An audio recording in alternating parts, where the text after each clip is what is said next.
Assalamualaikum warahmatullahi wabarakatuh. Innal hamdalillah nahmaduhu wa nasta'inuhu wa nastaghfiruh wa na'udzu billahi min syururi anfusina wa min sayyiati a'malina may yahdihillahu fala mudilla lahu wa may yudlil fala hadiya lahu. Asyhadu an la ilaha illallah wa asyhadu anna Muhammadan abduhu wa rasuluh. Allahumma sholli ala sayyidina Muhammad wa ala alihi wa sahbihi ajmain. Alhamdulillahi rabbil alamin. Segala puji bagi Allah yang telah memberi kita nikmat kesehatan sehingga kita dapat berkumpul pada siang hari ini. Di sini izinkan saya menyampaikan sebuah ceramah pendek yang bertema tentang menghindari pacaran di era zaman sekarang. Sebelum itu saya mau bertanya dulu, kenapa sih Allah melarang pacaran? Jawabannya karena pacaran itu bertuju kepada perzinahan, seperti dalam firman Allah di Quran surah Al-Isra ayat 32. Bismillahirrahmanirrahim. Wala taqrabuz zina innahu kana fahisyatan wa sa'a sabila. Dan janganlah kamu mendekati zina, sesungguhnya zina itu adalah perbuatan keji dan buruk. Di ayat ini Allah menyuruh kita, memerintahkan kita untuk menghindari zina karena zina ini termasuk perbuatan yang keji dan buruk. Contohnya seperti pacaran dan banyak selain pacaran ya. Karena yang diharamkan di sini bukan status pacarannya tapi aktivitasnya. Contoh lain seperti HTS, hubungan tanpa status, teman tapi mesra. Nah, yang diharamkan di sini adalah aktivitasnya seperti pegangan tangan, jalan keluar berdua, dan lain sebagainya. Ustadz dari Sulaiman pernah berkata bahwa asal kata pacaran adalah dulu kalau ada seorang perempuan sudah dikhitbah, sudah dilamar oleh seorang lelaki, maka ditandai kukunya dengan pacar atau inai. Jadi perempuan yang sudah diinai itu tidak boleh ditikung oleh laki-laki lain untuk menandakan bahwa perempuan itu sudah dilamar atau sudah hampir dinikahi oleh laki-laki lain. Jadi sebetulnya makna pacaran itu bagus, cuman akhir-akhir ini di zaman kita yang sekarang ini pacaran itu banyak dikonotasikan sebagai orang yang berdua-duaan, nonton bioskop berdua, boncengan naik motor berdua, dan tiap hari teleponan. Di dalam Islam tidak ada istilah seperti itu, kecuali ta'aruf. Ta'aruf itu mengenal budi atau karakter seseorang, dan itu pun melalui orang lain, tidak berdua-duaan. Ada yang bilang, tapi kan tidak semua pacaran itu berujung dengan perzinahan. Memang tidak semua pacaran itu berujung pada perzinahan, akan tetapi hampir seluruh perzinahan itu diawali dengan pacaran. Hadirin yang dirahmati Allah, jodoh itu seperti rezeki. Ada orang yang mendapatkan rezeki dengan cara yang halal, dengan cara yang baik. Ada juga dengan cara yang haram, seperti korupsi, mencuri. Nah, jadi maksudnya apabila ada orang yang pacaran, mungkin memang itu jodoh dia yang ia dapatkan dengan cara yang salah. Maka jika ingin mendapatkan jodoh yang baik, dekatilah dengan cara yang baik pula. Tetapi ada juga yang mengatakan dengan tidak pacaran kita belum tentu mendapatkan jodoh yang baik. Teman-teman sekalian, memang benar, gak pacaran belum tentu mendapatkan jodoh yang baik. Tetapi apakah dengan pacaran Anda mendapatkan jodoh yang baik? Kalau yang tidak pacaran saja tidak menjamin dia mendapatkan jodoh yang baik, apalagi yang pacaran. Kenapa begitu? Karena orang yang benar-benar paham dan tidak berani melakukannya karena rasa takutnya kepada Tuhannya. Pacaran tidak mendekatkanmu kepada jodoh. Pacaran hanya mendekatkanmu kepada murkanya Allah. Pacaran hanya membuatmu semakin dekat dengan jalan kehancuran hidupmu sendiri. Kenapa sih Allah itu melarang pacaran? Karena itu untuk kebaikan kita sendiri, bukan untuk mengekang hambanya, tapi untuk menjaga hamba tersebut dengan cara nggak pacaran. Alhamdulillahnya Allah ngejauhin kita dari rasa galau, sedih, sakit hati, nangis, dan kecewa. Karena banyak yang pacaran, karena dampaknya pacaran ini bisa membuat seseorang menjadi sakit hati, galau, membuat kuliahnya tidak fokus, sekolahnya tidak fokus karena ia hanya berfokus dengan pasangannya. Bagaimana jika pacaran itu diniatkan untuk menikah? Sudah yakin bahwa pasangannya ini akan dinikahi, maka tetap tidak diperbolehkan karena menikah itu ibadah ya, apalagi untuk seumur hidup. Jangan memulai ibadah itu dengan sesuatu yang haram, dengan sebuah dosa. Karena walaupun setelah pacaran kamu menikah, dosa pacaran ini tidak akan bisa dihilangi dengan cara menikah, kecuali dengan cara taubat nasuha. Dan ini bakalan berefek buruk. Contohnya, berefek kepada pertengkaran rumah tangga dan segala macam. Banyak hal yang terjadi karena dosa-dosa di masa lalu yang dilakukan akibat pacaran tersebut. Al-Hidayat pernah berkata, pacaran terjadi karena rusaknya sholat seorang laki-laki dan hilangnya rasa malu pada seorang perempuan. Kalaupun ada seorang laki-laki yang rajin sholat wajib, ngaji, puasa dan lain sebagainya, tetapi dia pacaran, berarti ada yang salah dalam sholatnya. Karena jika seseorang sudah benar dalam sholatnya, pasti akan terhindar dari kemaksiatan, seperti dalam firman Allah dalam surah Al-Ankabut ayat 45, yang artinya sesungguhnya sholat itu mencegah dari perbuatan keji dan mungkar. Nah, mungkin akibat dari pacaran ini mungkin akibatnya karena ada sholatnya yang tidak khusyuk atau tidak benar, dan karena hilangnya rasa malu pada seorang perempuan karena dia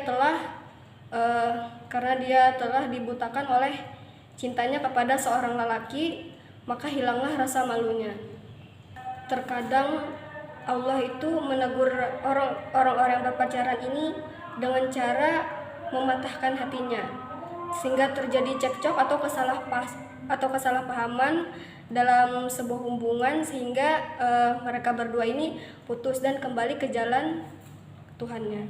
Akan tetapi sangat disayangkan, miris sekali di zaman sekarang itu banyak orang tua yang menormalisasikan anaknya pacaran.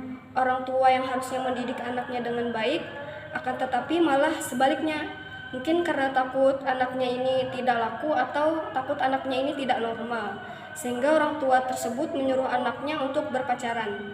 Anak yang sudah bagus dengan niatnya menghindari pacaran, akan tetapi disalahpahami oleh orang tuanya sendiri. Dan ini sudah banyak terjadi di zaman sekarang. Teman-teman sekalian, seperti yang saya bilang tadi, zina itu bukan hanya merujuk kepada pacaran, bukan statusnya, tapi isi atau aktivitas dari pacaran tersebut, seperti HTS, hubungan tanpa status, atau bahkan teman biasa. Kenapa? Karena yang diharamkan itu aktivitasnya. Ada orang yang tidak pacaran, tetapi dia bisa melakukan hal-hal yang diharamkan oleh Allah, seperti memegang tangan perempuan yang bukan mahramnya, jalan-jalan berduaan, nonton bioskop berduaan, dan lain sebagainya. Nah kan, seperti di dalam sebuah hadis, ditusuknya kepala seseorang dengan pasak dari besi sungguh jauh lebih baik daripada dia menyentuh tangan perempuan yang bukan mahramnya. Hadis riwayat Tabrani. Nah, maksud hadis ini adalah lebih baik, lebih ringan ditusuknya kepala seseorang itu karena dia menyentuh daripada dia menyentuh tangan seseorang perempuan, maka itu lebih baik baginya. Itu baru menyentuh tangan yang bukan mahramnya. Bagaimana jika dia melakukan hal-hal yang lebih dari itu lagi? Pasti hukumannya jauh lebih berat dari itu. Teman-teman sekalian, apa sih dampak buruk dari pacaran itu? Seperti terganggunya kita dalam menuntut ilmu, karena mungkin terlalu memikirkan pasangannya, overthinking sama pasangannya, sehingga mengganggu kuliahnya atau sekolahnya. Dampak lain seperti bunuh diri, sakit hati, mungkin karena diputusin oleh pasangannya, dan banyak lagi dampak buruk yang lain dari pacaran ini. Dan lebih parahnya lagi, pacaran ini banyak juga dilakukan oleh anak-anak di bawah umur, anak SD, anak SMP, karena mungkin mereka meniru, melihat dari sosial media sehingga mereka menganggap itu normal, bisa ditiru, bisa diikuti. Nah, itu juga termasuk dampak buruk dari pacaran. Melakukan hal-hal yang tidak senonoh akibat meniru apa yang mereka lihat di sosial media. Nah, ini penting juga kita untuk menggunakan media sosial dengan sebaik mungkin. Karena di zaman sekarang anak kecil sudah banyak yang sudah mempunyai sosial media. Maka dari itu kita harus memberikan contoh yang baik untuk mereka, supaya mereka menjadi anak-anak yang baik, yang bisa mengambil hal-hal baik dari sosial media tersebut. Seperti pacaran tadi kan banyak tuh yang diposting di sosial media. Sehingga mereka meniru dan menganggap itu normal. Jadi jangan sampai mereka melakukan hal-hal yang tidak baik yang didapatkan dari media sosial tersebut. Hal-hal baik seperti mungkin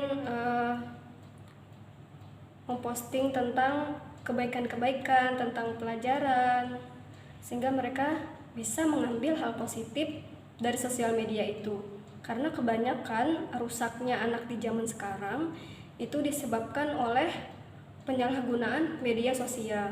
Karena banyak sekali orang yang pacaran kemudian diposting, apalagi cara pacarannya itu sangat tidak pantas untuk dilihat, sehingga banyak sekali anak kecil yang meniru seperti itu. Maka dari itu kita harus pintar dalam menggunakan media sosial, karena bukan cuma orang dewasa tetapi anak kecil juga banyak yang menggunakan media sosial.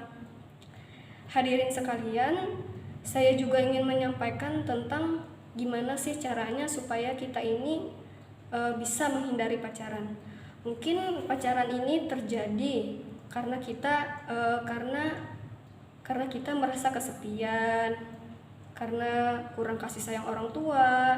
Jadi kita merasa ingin didengar, ingin dimengerti, ingin disayangi. Caranya itu banyak sekali cara positif yang dapat kita lakukan. Contohnya dengan melakukan hobi yang kita sukai, mungkin dengan cara baca buku, main bola, dan lain sebagainya.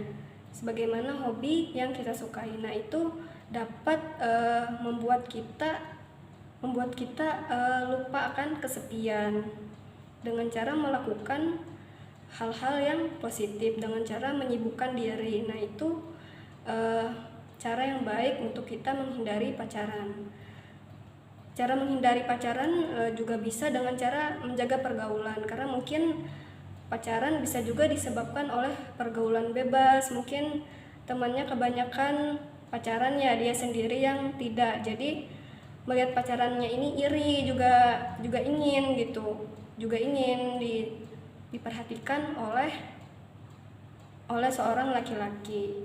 Mungkin itu salah satu cara juga untuk kamu yang merasa kesepian supaya tidak melakukan hal-hal yang diharamkan oleh Allah, dengan cara menjaga pergaulan, dengan cara menyibukkan diri, melakukan hal-hal yang positif. Mungkin itu saja yang dapat saya sampaikan.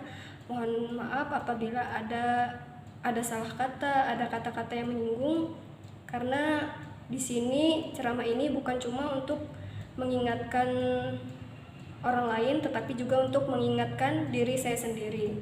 Karena seperti yang saya bilang, zina itu bukan cuma termasuk pacaran, bukan cuma merujuk kepada pacaran, tetapi aktivitasnya. Mungkin ada orang yang tidak pacaran tetapi dia mendapatkan dosa zina, seperti chatan dengan lawan jenis, berdua-duaan, ngobrol-ngobrol hal-hal yang tidak penting. Nah, itu juga termasuk zina, dan itu juga peringatan buat saya sendiri untuk lebih menjaga diri. Itu saja yang dapat saya sampaikan. Semoga bermanfaat dan bisa diamalkan di kehidupan sehari-hari.